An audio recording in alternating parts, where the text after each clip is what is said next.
Good evening.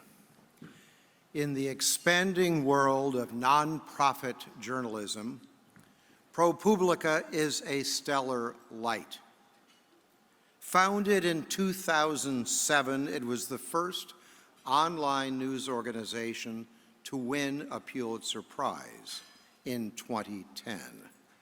In the past dozen years, its staff has won another 6 Pulitzers in the categories of national reporting, explanatory journalism, feature writing, and investigative reporting. It has collaborated with more than 90 different news organizations in print and broadcast, freely offering its work under the slogan, "Steal Our Stories," with credit, of course. More than just its nonprofit status, this has been ProPublica's key innovation. Deputizing, collaborating with dozens of news organizations all over the world to put its content into the widest possible number of hands, to magnify and multiply its impact.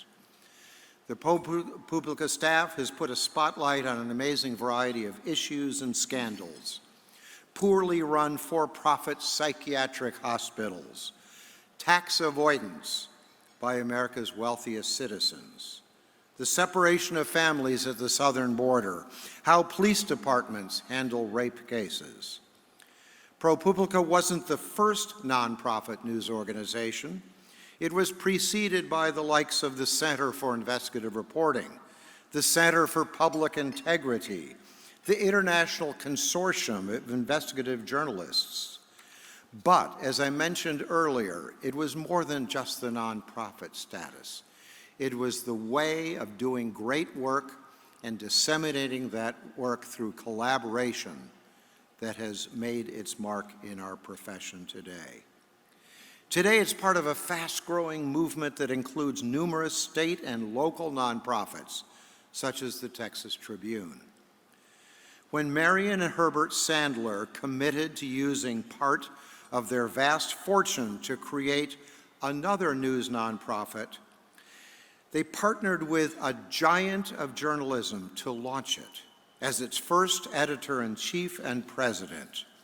This was Paul Steiger, the longtime and legendary managing editor of the Wall Street Journal.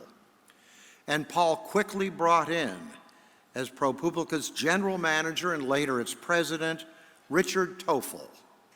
Tofel was a lawyer who had held numerous key positions at Dow Jones, including assistant general counsel, assistant Emmy of the Wall Street Journal, vice president of communications, and director of the journal's international editions. Steiger and Tofel were the team who built this remarkable organization into the powerhouse it is today, setting the standard for excellence and independence, raising the money that every nonprofit needs, hiring top-flight reporters and editors, and yes, paying them well. For this remarkable achievement, the National Press Foundation honors Paul Steiger and Dick Tofel with the W.M. Kiplinger Award for Distinguished Contributions to Journalism. Paul, Dick, come on up.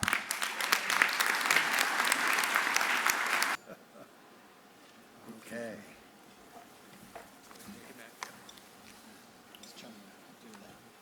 You're up. Thank you.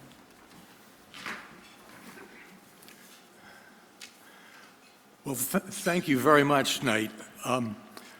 When I heard I was going to be introduced by someone with the name of Knight Kiplinger, that I understand this was not with any journalism history as far as his naming was concerned.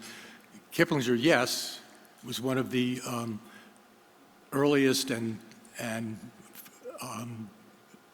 still surviving and thriving personal finance magazines in America that I learned doing personal finance from as a kid reporter. And there got to be like 8 or 9 more big personal finance publications, but Kiplinger buried them. Meantime, Knight came along. It was a chain of newspapers starting with the Akron Beacon Journal, but its stock turned out to be more valuable than the newspapers. So when the Knight brothers gave their stock to the foundation, all of a sudden the foundation had $2 billion to give away. And among the people they gave the money to was ProPublica, and we were very happy to receive it. So I've been a beneficiary from both ends of your name, Knight and Kiplinger. On the other hand, you just stole the beginning of my speech describing the start of ProPublica, but much better than I was going to do it.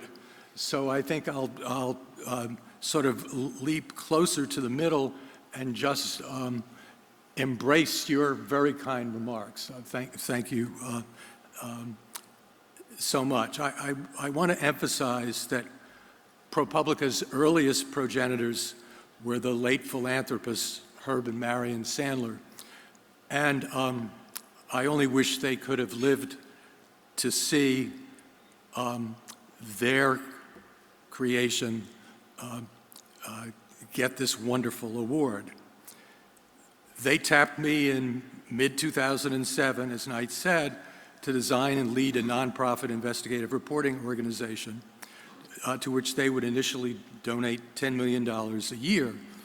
And the need was really serious because, as most of you know, the collapse of journalism's business model and the resulting layoffs of reporters and editors were particularly hitting foreign reporting, yes, but investigative reporting too. The news organization was funded by donations, and as Knight said, we would give our work. We were not the first. There were others in the nonprofit space, but we would give our work free, first of all, to our readers through our website. We had no paywall, no charges, but also we would share our work with other news organizations. In fact, for many years, most of our years really, our biggest partners, our most frequent partners, were the Washington Post and the New York Times. And it was very nice because if one wouldn't take your story, the other would, and it kept them both on their toes. So anyway, we opened our doors at the end of 2007 upon my retirement after 16 years of being the editor of the Wall Street Journal.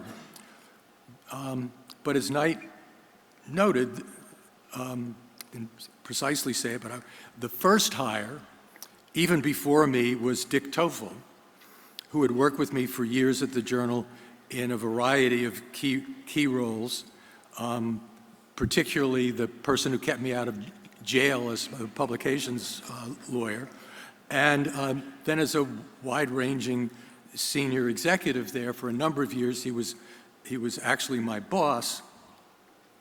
But then I sort of got to be his boss for a while, and as ProPublica's general manager and general counsel, he proved a wise and courageous lawyer, more on this in a moment, an expert business and financial manager, and a strong leader, skilled at coordinating with the Sandlers, board members, foundations, and other potential donors. In other words, he really knew how to raise money. And for our second hire, I think Dick would agree with me on this, because we were really at the start not two musketeers, but three musketeers. And for our second hire, I lucked into a brilliant editor whom I'd only just met, but who had a dazzling reputation. The reality quickly proved to be even greater than the reputation. And I can't see him, but like at table 37, Stephen Engelberg is there. And Steve, please stand up. I want to brag on you for a minute.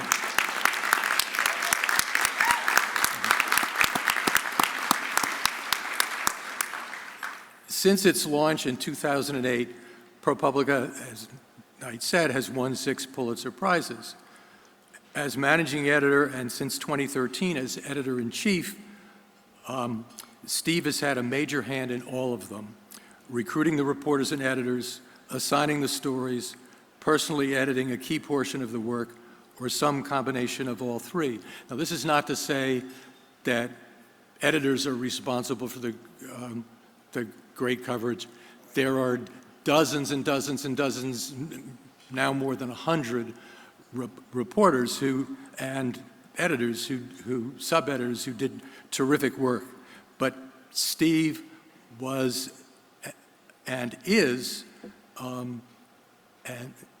reporter's editor and an editor's editor all at once. Of the three of us, Steve, you can sit down now. Thank you. Of the three of us, Steve is the only one still at ProPublica. I at 79 and Dick in his vigorous mid-60s are both retired from the organization. Besides doing some consulting, Dick these days is writing a column called Second Rough Draft, twice a month, about what is happening or will happen in the news business. Read it. It's both short and brilliant, and it's both just about twice a month. Last year, ProPublica recruited Robin Sparkman to succeed Dick as president. Robin, because we have a male cat named Robin, but Robin is a woman. Robin Sparkman is a dynamic mid-career newswoman, already hugely successful as an entrepreneur and leader and fundraiser, and a splendid business partner for Steve. Robin, please stand and be recognized.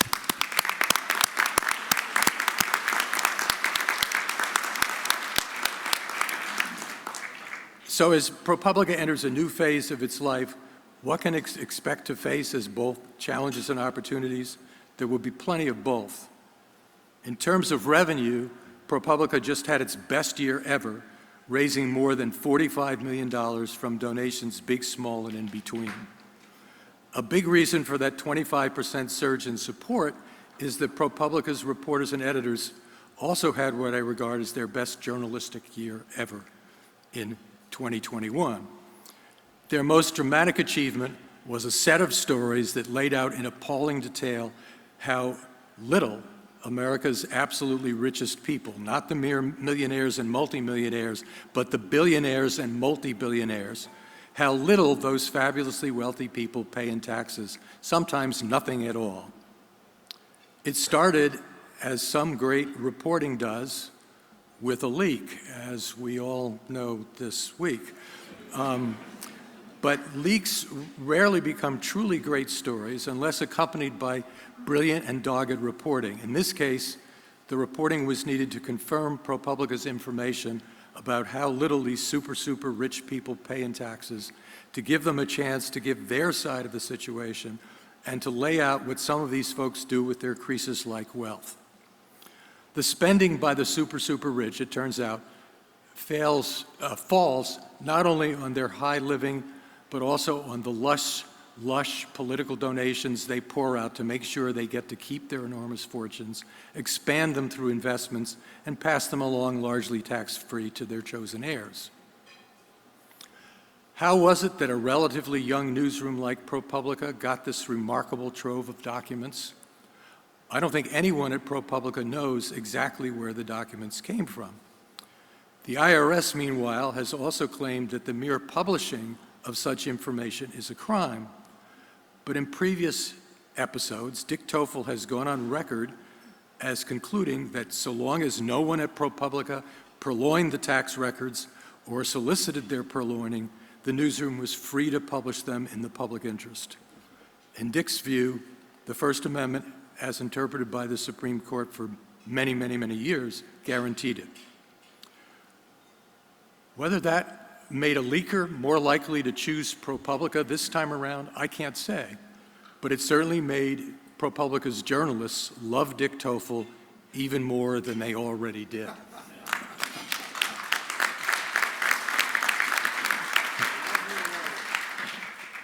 Besides additional terrific investigative coverage, of which there was much last year, ProPublica continued its efforts to support local deep dive reporting. In recent years, such efforts have garnered serious impact and bolstered local capabilities from Alaska to Illinois to Memphis to New York City. In the case of Alaska and New York, the results came in Pulitzer-winning collaborations with vastly under-resourced local newsrooms. Such efforts by ProPublica are being joined by comparable ones at other news organizations, new and old, for-profit and not, small and big. They are not by themselves likely to solve the mounting problem of disappearing newsrooms, which leave behind the so-called news deserts. The financial arithmetic may simply be too crushing for many broad-based traditional local papers to survive. Financial investors, like vampires sucking the last blood of local newspapers, made vulnerable by their loss of revenue to the internet, seem likely to continue the process of buying corporate control, cutting already depleted staffs, and then selling off the real estate when readers and ultimately advertisers disappear. Some efforts at irrigating news deserts focus on bolstering small or mid-sized papers by pouring money or talent directly into them from philanthropists and foundations. Some such rejuvenation efforts may work, but sometimes letting the same or similar talent go off in a dramatic new direction can get more effective results, often by focusing tighter and deeper on a given topic. Example, Politico. John Harris and Jim Vandehey broke away from the Washington Post and built an engine that did all politics all the time. It now has 500 employees, a major European division, and a recent influx of $1 billion from the biggest publisher in Germany. It also just got the biggest scoop of the year, at least so far, the draft Supreme Court opinion tentatively reversing the 50-year-old Roe v. Wade decision.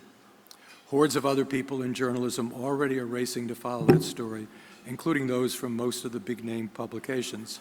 I would mention another newbie, something called the 19th, named for the constitutional amendment that gave women the vote and run mostly by women. Its CEO is Emily Ramshaw. So there's a lot happening in our world these days. A lot of it good, a lot of it scary, a lot of it in between. But it's still a great world to be in, and I admire you for staying with it, and the winners I've already heard from here just blow me away. On behalf of my friends and former colleagues at ProPublica, thank you very much for this wonderful award.